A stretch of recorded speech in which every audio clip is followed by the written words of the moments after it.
Tugasku menemanimu. 这是命运的指引，让他去吧。是，主上。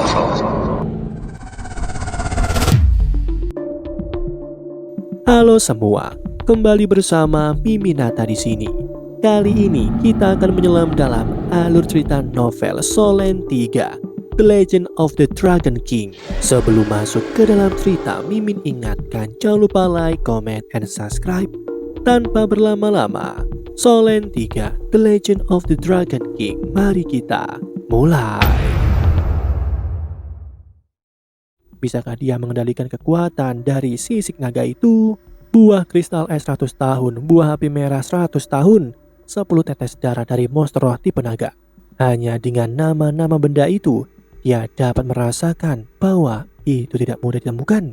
Dengan ketidakberdayaan Tang Wulin memulai kembali meditasinya, kali ini dia berhasil memasuki kondisi meditasi. Pagi tiba dan 4 penghuni asrama bangun, tampak terisi penuh. Ayo pergi Wulin, ayo makan. Xie melompat dari tempat tidurnya. Pada kesempatan ini Tang Wulin segera bertanya pada Xie. Xie, ada yang ingin aku tanyakan. Pernahkah kamu mendengar tentang beberapa objek yang disebut sebagai buah kristal es dan buah api merah? Xie tercengang saat mendengar Tang Wulin. Buah kristal es, buah api merah? Tentu saja aku pernah mendengar tentang itu. Bukankah itu buah roh biasa? Kau dapat dengan mudah menemukannya di pasar. Mereka adalah buah yang sangat efektif dalam menutrisi jiwa bela diri dengan sifat es dan api. Jiwa bela dirimu adalah tipe tanaman, jadi bukankah buah-buahan itu tidak berguna? Tang Wulin sangat gembira setelah mendengar apa yang dikatakan Xie.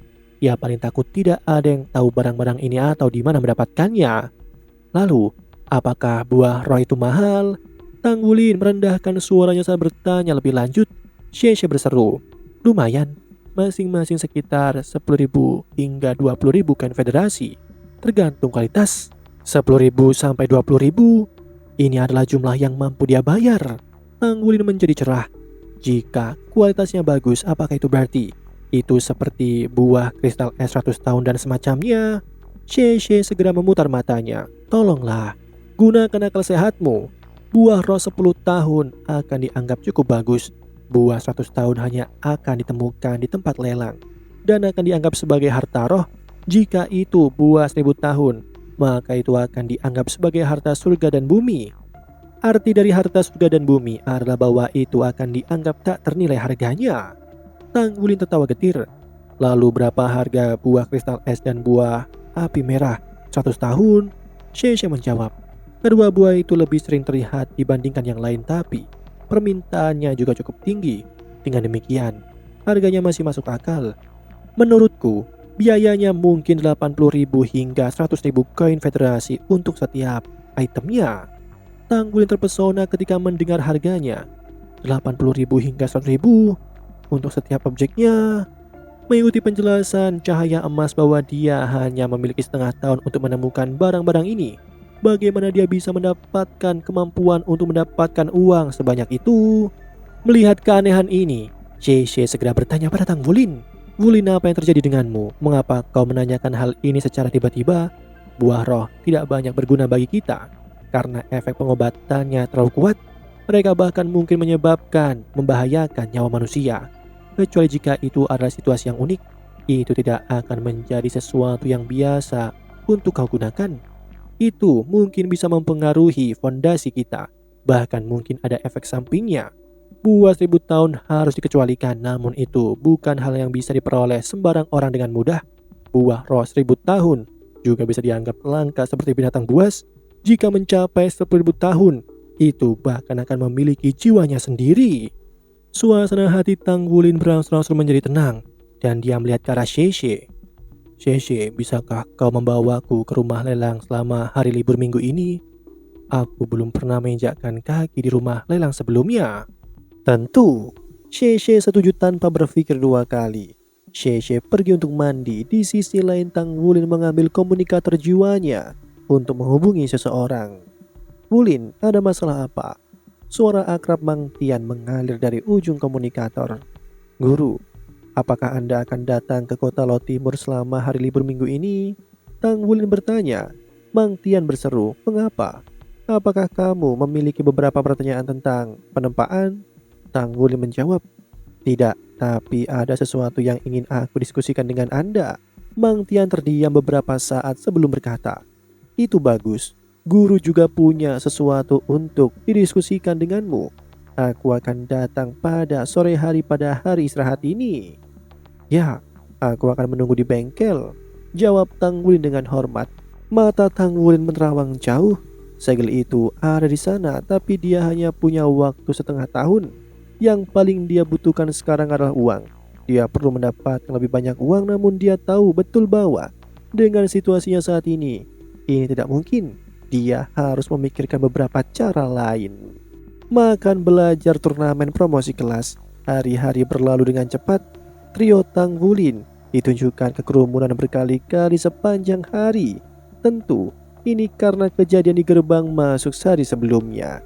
Banyak orang merasa aneh bahwa trio Tang Wulin tidak dihukum oleh akademi. Faktanya semuanya berjalan seperti biasa, seolah tidak ada yang terjadi sama sekali. Jumlah siswa yang berkumpul di sekitar Wu Zhangkong untuk mengawasinya semakin besar sekarang. Begitu banyak sehingga banyak guru yang bahkan tidak bisa masuk. Setelah pertempuran hari sebelumnya, ketenaran pangeran tampan yang sangat sombong telah mencapai puncak tertinggi. Dia bukan hanya pangeran tampan siswa perempuan sekarang, melainkan dia adalah pangeran tampan dari seluruh akademi. Terlepas dari semua ini, Wu Zhangkong tidak menunjukkan reaksi sama sekali dan tetap menjadi dirinya yang dulu. Dalam pertarungan sepulang sekolah dengan kelas 2 tahun pertama, Tang Wulin Xie Guye tidak mengeluarkan terlalu banyak kekuatan. Hanya satu dari lawan mereka yang memiliki cincin roh 100 tahun, dan ketika dihadapkan dengan koordinasi trio Tang Wulin, mereka benar-benar tidak berdaya. Xie didukung oleh daya tembak Guye dan dengan mudah mampu mengalahkan lawan. 3 pertempuran 3 kemenangan dengan tambahan ledakan di gerbang sari sebelumnya. Kelas 5 telah menjadi fokus perhatian seluruh akademi. Besok adalah hari istirahat mereka, dan setelah hari istirahat mereka, tibalah waktu bagi mereka untuk menantang kelas 1 tahun pertama. Setiap kelas 1 tahun pertama sangat berbeda dari yang lain. Itu karena kelas 1A adalah pertemuan para jenius paling luar biasa tahun itu. Dalam 20 tahun terakhir, kelas 1 tidak pernah dikalahkan oleh kelas di bawah mereka dalam peringkat. Kembali ke sisi Tang Wulin. Tang Wulin dan Xie bersiap untuk kembali ke asrama mereka. Tetapi Guye menghentikan mereka. Ini adalah waktunya makan malam. Kemana kalian berdua pergi besok? Cepat beritahu aku. Jika tidak, kalian tidak bisa menyalahkanku karena bersikap kasar. Guye berbicara dengan tangan di pinggulnya dan memberi mereka ekspresi galak. Meskipun dia tidak terlalu cantik, dia jelas cantik. Dengan penampilannya seperti ini, yang lain tidak bisa menahan tawa. Xie mendengus. Mengapa kami perlu memberitahumu kemana kami akan pergi atau apa yang kami lakukan? Mulut Guye bergerak-gerak saja berkata, "Aku sudah mendengar apa yang kalian bicarakan saat kita makan. Kalian akan keluar besok. Tidak apa-apa jika kalian tidak memberitahuku, tetapi aku akan pergi dan mencari guru dan memintanya untuk perlatihan tambahan. Kemudian kalian berdua bisa melupakan untuk pergi besok. Dan bagaimanapun, kita akan segera bertempur dengan kelas 1, jadi pelatihan tambahan akan bagus." "Bagaimana kau bisa begitu menjijikkan?" Xie menatapnya dengan mata lebar sebelum mengubahnya menjadi tatapan tajam.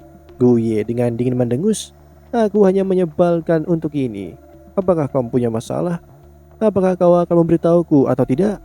Tang Wulin buru-buru merapikan semuanya. "Guye, akulah yang meminta Xie untuk membawaku ke rumah lelang besok. Aku belum pernah pergi ke sana sebelumnya." Guye tersenyum. "Baiklah, kalau begitu kita semua akan pergi bersama." Xie menghindari melihatnya saja berkata, "Siapa yang ingin kau datang? Ini masalah laki-laki." Guye menjawab, "Aku juga tidak bilang aku ingin pergi denganmu. Dengan tingkah lakumu yang menjijikkan, tidak masalah jika hanya aku dan Wulin." Xie menatapnya dengan curiga. Meskipun dia baru berusia 9 tahun, Tang Wulin masih sangat tampan. "Mungkinkah kau menyukai Wulin? Kau masih anak-anak tapi sudah berpikir dewasa. Apakah kau ingin mati?" Guye mengangkat tangannya mengirimkan bola es terbang ke arahnya. Xie menghindarinya dengan cepat. Hahaha, sepertinya aku benar. Aku akan memberitahu gurumu bahwa kamu mengikuti contoh buruh di usia yang sangat muda. Kau bisa melakukannya jika kau ingin mati. Buya melemparkan dirinya ke depan, cahaya terang terbang dari tangannya saat dia mengejar Sheshe. Tang Wulin tanpa daya menatap mereka berdua. Dia sudah lama terbiasa dengan adegan pertengkaran mereka. Yang bisa dia lakukan hanyalah mengangkat tangannya dan menghentikan perkelahian. Akhirnya mereka bertiga berangkat pagi-pagi keesokan harinya. Sheshe ingin pergi lebih awal untuk membuang Guye, tapi tidak dapat melakukannya. Guye telah menunggu di pintu asrama dan menangkapnya dengan tangan marah. Sheshe, di mana rumah pelelangan? Tang Wulin dengan penasaran bertanya saat mereka berjalan. Sheshe melirik Guye yang tersenyum ke samping. Ada di Museum Laut Timur. Rumah lelang kota Laut Timur kita digabungkan dengan museum. Ada tempat khusus untuk memamerkan barang lelang di museum. Mereka juga akan mengadakan lelang secara berkala. Mari kita lihat barang-barang yang dipamerkan. Waktu lelang juga akan dicantumkan di sana. Guya penasaran bertanya pada Tang Wulin. Wulin, kenapa kau tiba-tiba ingin pergi ke rumah lelang? Aku belum pernah melihatmu menunjukkan minat sebesar ini sebelumnya. Tang Wulin berkata, ini hanya iseng saja. Mari kita pergi dan melihat-lihat dengan santai. Segera mereka menuju ke sana. Area pameran barang rumah lelang di dalam gedung sekunder tidak mengharuskan seseorang untuk membeli tiket untuk masuk dan seseorang bisa langsung masuk sesuka hati. Jumlah orang yang melihat barang di dalamnya berjumlah lebih dari beberapa. Segera setelah mereka masuk, ketiganya melihat papan nama besar yang menunjukkan bahwa lantai pertama dibagi menjadi dua bagian besar, perangkat jiwa dan perangkat non-jiwa. Dalam dua divisi ini, area perangkat jiwa dibagi lagi menjadi bagian logam yang tidak umum dan bagian perangkat jiwa yang lebih besar. Kemana kita akan pergi? Sheshe samar-samar bisa menebak tujuan Tang Wulin datang ke rumah lelang, tapi dia masih langsung bertanya pada Tang Wulin.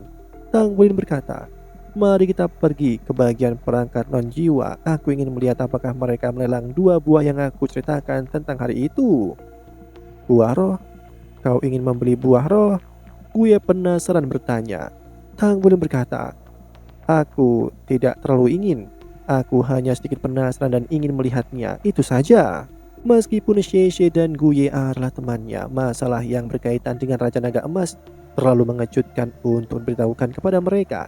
Dia masih sangat muda, namun dia tahu bahwa ini adalah jenis rahasia yang sama sekali tidak bisa dia ceritakan kepada siapapun.